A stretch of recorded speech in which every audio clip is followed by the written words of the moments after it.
Hello বন্ধুরা, welcome back to my another blog. আজকের দিনটা আমি শুরু করলাম এই লঙ্কাগুলো দিয়ে। এই লঙ্কাগুলোকে কেটে বেছে পরিষ্কার করে রোদে শুকাতে দেব বলে। কারণ আমাদের ফ্ল্যাটে সামনের দিকে রোদ সকাল সকালই আসে, একটু বেলা হয়ে গেলেই সরে যায়। এখানে আমি দুরকম পদ্ধতিতে লঙ্কাগুলো কেটে বীজগুলো বার করতে দেখিয়েছি। দুটো পদ্ধতি দেখিয়েছি, তোমাদের যেটা পছন্দ হয় সেটা তোমরা করবে। প্রথমে আমি গোড়ার দিকটা কেটে বার করেছি বীজগুলো, আর একটা তোমরা সাইডে কেটেও বীজটা বার করতে পারো। দুটো পদ্ধতিতেই করতে পারো। লঙ্কাগুলোকে পরিষ্কার করে আমি রোদে শুকোতে দিলাম। এবার আমি কিচেনে চলে এসেছি ব্রেকফাস্ট বানাতে।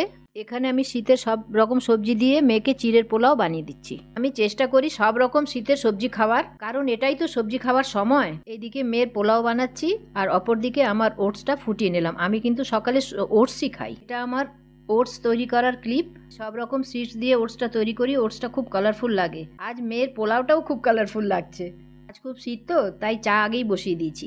মেয়ে পোলাও রেডি। আমার ওটসও প্রিপেয়ার করা হয়ে গেছে। ঠিক 12টার সময় আমার মেয়ের ছোটোখাটো খিদে পায়, তাই বললো মা আমাকে একটা পাটিসাপটা বানিয়ে দাও। বাড়িতে খোয়া বা নারকেল পুর না থাকায় আমি একটা এক্সপেরিমেন্টাল পাটিসাপটা বানিয়েছি। সেই রেসিপিটা আপনাদের সাথে শেয়ার করব। সাথে লাঞ্চের প্রিপারেশনও চলছে। লাঞ্চ তৈরি শেষে এত বাসন দেখে তো আমার মাথায় হাত। সব কিছু ধুয়ে মেজে পরিষ্কার করে বসলাম লাঞ্চ করতে। আজ লাঞ্চ খুবই সিম্পল করেছিলাম। আজকে লাঞ্চে ছিল ভাত, ডাল, উচ্ছে আলু ভাজা আর লাউয়ের তরকারি। লাঞ্চ খেয়ে উঠেই এক ফোঁটা রেস্ট নিইনি, বসে গেছি নিজের একটা ব্লাউজ তৈরি করতে। ব্লাউজটা তোমাদের সাথে শেয়ার করলাম, কেমন হয়েছে জানিও। সরাসরি চলে এসেছি বিকেলের ক্লিপে। ওরা ভেজে ভিডিও এডিট করব।